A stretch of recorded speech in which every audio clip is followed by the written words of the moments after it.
La vidéo commence, je veux juste préciser qu'elle est décomposée en 4 parties. Donc en premier, on aura l'histoire de OnePlus, en deuxième, on aura la série 8, donc les specs et tout, et en troisième, on aura mon avis et en quatrième, les explications, même si les deux sont un peu mélangés. Allez, bonne vidéo! Parlons un peu de l'histoire de OnePlus. Retour en 2013, Pete Lau, vice-président d'Oppo, démissionne pour fonder une nouvelle société, OnePlus. Il demande sur tous les forums qu'est-ce que les gens attendent d'un smartphone. À partir de ce moment-là, une rumeur se répand sur l'internet. Un ex-dirigeant d'Oppo serait en train de construire un nouveau smartphone qui prendra très vite le nom de Flagship Killer, soit tueur de vaisseau amiral dont un téléphone avec des prix très agressifs pour la même qualité que les plus grands. N'oublions pas qu'à cette époque, les autres marques flagship n'existaient à peine, voire pas du tout. Xiaomi sort son premier smartphone en 2011, mais uniquement en Asie. Bref, OnePlus annonce donc son premier smartphone fin 2013, le OnePlus One. On ne nous donne pas trop d'informations, mais on sait déjà qu'il respectera toutes les attentes du public et qu'il sera sûrement à un prix assez bas. En 2014, le téléphone sort, mais en très petite quantité. Il fallait une invitation pour le recevoir. Ce système aurait pu permettre à OnePlus, en cas d'échec, de ne pas s'effondrer. Le téléphone rencontre donc beaucoup de succès. OnePlus décide donc de continuer à écouter le public et sort un an plus tard, en 2015, le OnePlus 2.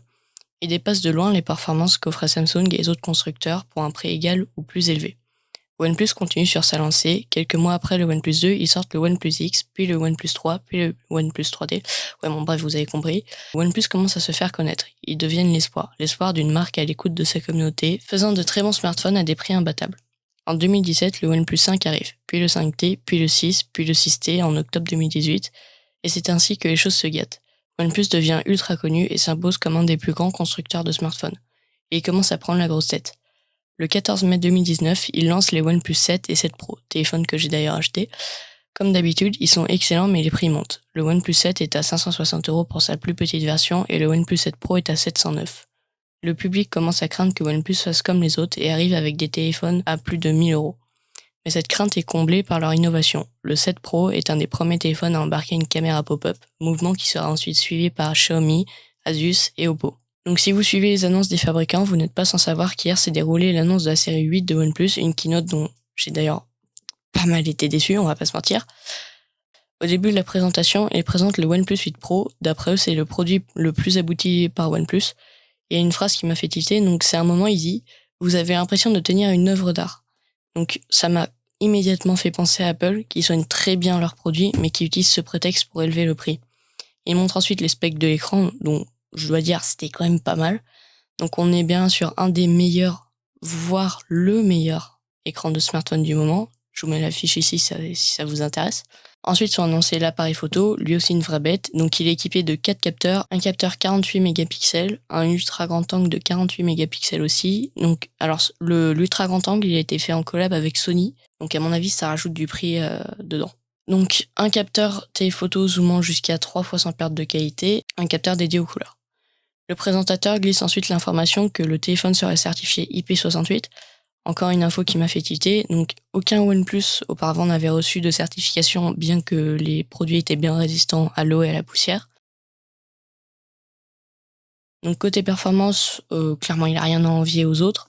Donc, Qualcomm Snapdragon 865 5G, 12 Go de RAM LPDDR5, donc c'est la meilleure RAM sur smartphone, un stockage UFS 3.0, un moteur haptique pour le vibreur, donc c'est des vibrations plus précises, je crois, si c'est bien ça. Et puis après, Dolby Atmos, mais ça, tous les smartphones l'ont maintenant. Sauf Apple. Pour la première fois chez OnePlus, leur appareil accueille la charge sans fil, mais pas n'importe laquelle, une version sans fil de la Warp Charge 30. C'est la charge rapide par câble. C'est donc une charge sans fil en 30 watts. Donc de ce que je me souviens, elle est 10% plus efficace que celle du S20 Ultra, donc de chez Samsung, et 25% plus rapide que celle d'un iPhone 11 Pro Max. Donc durant la seconde moitié de l'event, si on passe les écouteurs, le OnePlus 8 a été présenté. Donc son écran, il est un peu moins bien que son grand frère, mais il est quand même de très très bonne qualité. Donc je crois que c'est de la Full HD+, combiné avec de l'HDR10+. Donc côté photo, ça va aussi. On est sur un capteur IMX 586 de chez Sony en 48 mégapixels, un ultra grand angle en 16 mégapixels, ce que je disais tout à l'heure, et un capteur macro. Donc niveau performance, on retrouve à peu près la même chose que le Pro, donc un Snapdragon 865 de l'USB 3.1, un stockage UFS 3.0, du Wi-Fi 6 et un moteur haptique. Alors après, il y a le point du coup qui m'a déçu, donc c'est les prix. Donc le OnePlus 8, il est disponible en 2 versions, une 128 Go de stockage et 8 Go de RAM pour 700 €, enfin 699 si vous voulez, et 250 Go de stockage et 12 Go de RAM pour 799 €. Donc c'est très cher par rapport à la série d'avant et celle encore avant surtout. Après le OnePlus 8 Pro, il est donc en première version, il est en 128 Go de stockage et 8 Go de RAM pour 899 €. Et sa deuxième version est à 256 Go de stockage et 12 Go de RAM pour 999 €. Donc on n'est pas encore dans les 1000 €, mais ça fait mal quoi. Si vous me suivez sur Twitter et Insta, allez vous abonner, les liens sont en description. Donc vous doutez bien que je suis quand même pas mal déçu par les prix. Et il y a un autre point que j'ai pas encore abordé, c'est la caméra pop-up. Alors, ils l'ont retirée. Donc d'après eux, c'était pour alléger le smartphone. C'est le second point du coup qui m'a déçu. Mais attendez, est-ce qu'on n'en demande pas trop? S'ils font toutes ces certifications et ajouts de performance, c'est peut-être pour nous satisfaire. Moi, ce que je pense, c'est que les téléphones valent très bien leur prix, même s'ils sont extrêmement chers. Ils remportent sur chaque point, je n'ai absolument rien à leur reprocher.